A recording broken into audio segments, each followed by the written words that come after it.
Hey folks, Trubie here, and once again talk to you about Dice Masters. This past Sunday, or this past weekend, we had WKOs all over the country, and we've seen a bunch of team lists, and there were some cool builds out there. Yes, the anti-pureblood was running rampant, but something else that popped up that I thought was kind of interesting that we're going to talk about today, villain control. So I'll go ahead and actually bring up that team, so I have that in the background while I go over our local business real quick while this is up on the window here. So this Sunday we're doing X-Men First Class draft, just a regular old school rainbow draft. It's a $12 entry, a little cheaper than usual, but yeah, come play, enjoy. We got tons of X-Men still. It's an awesome set. Then the Sunday after that, we are doing a Golden Age constructed event. For Golden Age, we will be banning Lantern Ring, limited only by imagination, and the Half-Elf Bard, Master Lord's Alliance. Everything else is fair game. Other than the Relentless and Swords of Revealing Light, those two basic actions are banned too, but those are banned in everything. Yes, that's our Golden Age event. So yeah, get those builds ready. Let's rock it. But now, villain control. Let's talk about it. I thought this was actually a pretty cool setup.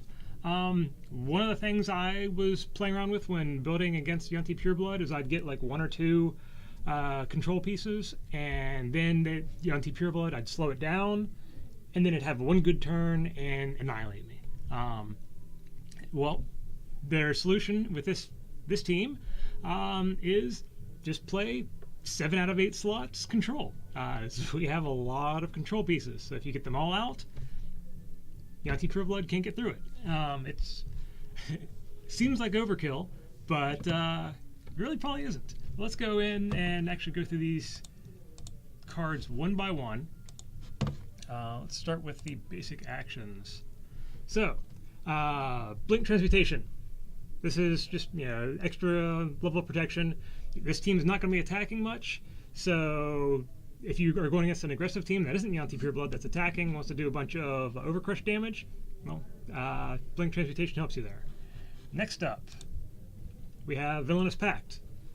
Villainous Pact, if you do end up needing the attack, it might help you get through if you're going against someone who's not using villains. But more importantly, it is a version of a ramp. You'll have probably plenty of masks, and because you're running villains, it's not going to hurt you. So if your opponent buys it and uses it, you're probably going to have enough villains out there. You're still going to be able to block and not have to worry about it. But yeah, now let's go to the main team, the characters themselves. So Scarlet Witch. I've been talking about her a lot lately. So Scarlet Witch, she's really good hate against action dice, both basic actions and regular actions, meaning they have a doubly hard chance of actually rolling it. They have to basically roll the energy, roll it as an action phase twice, which is harder than it seems. And it's really good against the anti-pureblood, which really heavily relies on the actions, specifically the Cosmic Cube and Lantern Ring as well. But yeah, I've talked about her a bunch before. We'll go on to the next card. Shriek. Everyone uses it for a reason. And it has the added perk that you don't have to target a die. So yes, if you get this out first, you target anti-pureblood or whatever their win condition is, and they have to respond to it. Usually probably also having anti-pureblood, or by also hitting you with Shriek, so they'll shriek or shriek, and yeah, it's a fun mini game. But that's why we also have Dwarf Wizard, the hipster blanker. He was blanking people before Shriek made it cool. D-Wiz, as he's more lovingly known, has to actually target a die, and that's a bit of a big difference. He's just not quite as good as Shriek, but he's still really good. He's also not a villain, but we're gonna have enough of him, so it's probably not gonna matter. He's basically just a backup for Shriek. So if someone shrieks your Shriek, you can D-Wiz their Shriek, and yeah, it gets a little silly. But yeah, it apparently not silly enough because it was working. So next card, Oracle. This is one of the ones from the starter, I believe. Yeah, from the starter for World's Finest. Normally you see the 4-cost Oracle that makes people have to pay one more for action dice. This is a different one. Or actually, you use the usually it's the Oracle that makes people pay one more to use global abilities. My mistake. But yeah, this Oracle is instead one that I haven't seen a lot, but now she's actually really important. She makes any character that is cost any character or die in general that is 2 or less cost 1 more. So this ups Yuan-Ti Pureblood and Cosmic Cube to 3 costs. And one of the ways that Yuan-Ti Pureblood tends to win is they'll buy the either Bat Signal, or they'll buy Improvised Weapon, which are 1-cost actions. This makes them 2 cost. That doesn't sound like a lot, but it really does make a pretty big difference. But yeah, she's also another non-villain, but yeah, it's still a good, clever anti-Yuan-Ti Pureblood addition. So let's go on to the next card. I'm trying to rocket through these kind of quick. So I think my videos tend to ramble on a little too long. All right, Blob. He's similar to the old Loki Gemkeeper and Joker. So he stops a character from being fielded and stops it from being purchased. So that's pretty strong if you can get him out quick. He also has got a big, gigantic butt there. The 5, 6, and 8 defenses. So you're not going to get him off the field too easy. You're not going to be able to just ping him off with Magic Missile. So yeah, he's a good one. Once again, yeah, yet another. And he was a villain, so another defensive villain piece. The Cold Gun. Yet another blanking option that also does damage. So the nice thing about the Cold Gun is even if you don't get it on the burst faces that do the blanking, you can still use it for the damage, and its 3 damage will KO Shriek and Yuan-Ti Pureblood on every face. So that's pretty good. And it just sits out there because it's a continuous action die. It just sits in your field, and whenever you have priority to use a global ability, you can instead move the Cold Gun to your use pile to deal 3 damage and blank if you're on a burst or double burst. So it's a really great little card. It comes in handy. I haven't used it a lot myself, but I've always wanted to, especially with it being Bolts and Fists. Those are 2 energy types I tend to play with a lot. So it seems like a natural fit for my teams, but I just keep on skipping out on it. I'm silly that way. But we're going to skip over Norman Osborn here because he's our win condition. We're going to go to our last control piece. So Madame Masque. So she has the when she's active, your opponent's when fielded abilities do not trigger. So she stops when fielded abilities. All those cards we just went through are you have Blob, Shriek, D-Wiz. They all happen when they're fielded. So if you get her out first, you just stopped all those cards from affecting you. Also, if they're playing something like like Norman Osborn, which we're going to see here in a second, and also Firefly, she stops that damage from happening. So yeah, she's actually a pretty nice little counter to a lot of aggressive teams you're going to see out there. But yeah, let's take a step back now and look at our win condition. So yeah, Madame Masque here, another villain. And lastly, we have Norman Osborn.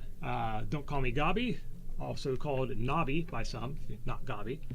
So when fielded, Norman Osborn deals 1 damage to your opponent for each villain character die in the field zone, yours and your opponent's. So if your opponent is playing with Shriek, Norman Osborn is going to deal 1 more damage because of that. And for all these other villains you've got that should be sitting out in the field, Norman Osborn is going to deal damage. And he's a villain, so even if nothing else is on the field, when he's fielded, it's 1 damage from at least him.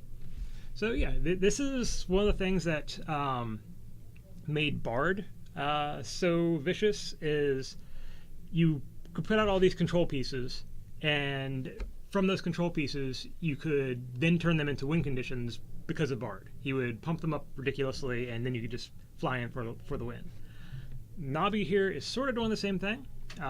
So you have all these defensive pieces that are villains, and then you're fielding Nobby and getting 1 damage per die that's out for them. So if you have Shriek out, Scarlet Witch out, Blob out, and then field Norman Osborn, it's 4 damage. Or you get Madame Masque out as well, and it's 5 damage. If you have those 5 out, and then you field another Norman Osborn, that's 6 damage. So it's kind of ridiculous. It's pretty great. I've been toying with playing with him a lot, but haven't really, because I tend to bring weaker stuff locally. Now, you'll notice that he is a super rare. So for those people out there who don't have them, I do think that Firefly is a decent replacement for him. Not as good because Nabi here does it for all the villains plus your opponent's villains. Firefly only does it for your own Bolt character dice, but you have enough Bolt characters here with Shriek, the Dwarf Wizard, who Nabi wasn't going to trigger off of, and then Scarlet Witch, Shriek, the Dwarf, then potentially Firefly himself. So that's 4 damage. The bad side is Firefly's fielding stats are a little worse. I think it's a 1/1/2. And I seem to always roll him on his level 3 face because that's just how I tend to roll. But yeah, if you don't have the super rare, I think the Firefly is actually a fairly solid replacement. But yeah, this is a pretty cool team. I can imagine playing against it isn't very fun because that's a lot of control. But yeah, there we go. A way to deal with the anti-pureblood. Now, granted, these teams seem to be making it into the top 4. I don't know if any villain control won, but yeah, it was at least good to see that made top 4. It wasn't always all Yanti Pureblood in every top 4 at every WKO, but there was a lot of Yanti Pureblood out there. But yeah, I just want to go over this team. I think it's pretty cool. New locals, I have every piece of this, so if you actually want to borrow pieces to run it sometime, let me know. I can hook you up. And yeah, I just thought I'd just run it down real quick. It's a pretty cool little team. That's all I've got. So hope you guys enjoyed this. Make sure you go to dicecoalition.com. We're doing all sorts of coverage for the various WKOs. I whipped up a new team viewer widget that actually I'm using right here right now to display this. That lets you go through teams real easily. You can build up the teams on teambuilder.com or the tb.dicecoalition.com for the team builder, and then just paste the URL into this widget, and bam, you got all the pretty teams here. So that's it this week. I hope you guys enjoyed this. Yeah, if there's another team you want me to run down, talk about, just let me know. See you guys later.